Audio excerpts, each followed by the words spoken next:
These instructions apply to both glass fiber and aluminum pedestals.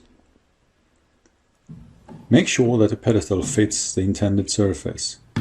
Put the mitigation base on top and put the included screws in all of the holes.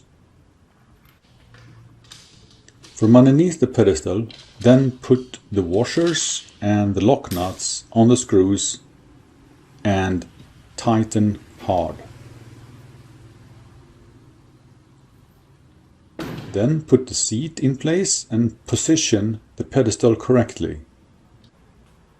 Mark and drill the holes carefully and make threads in the deck plate.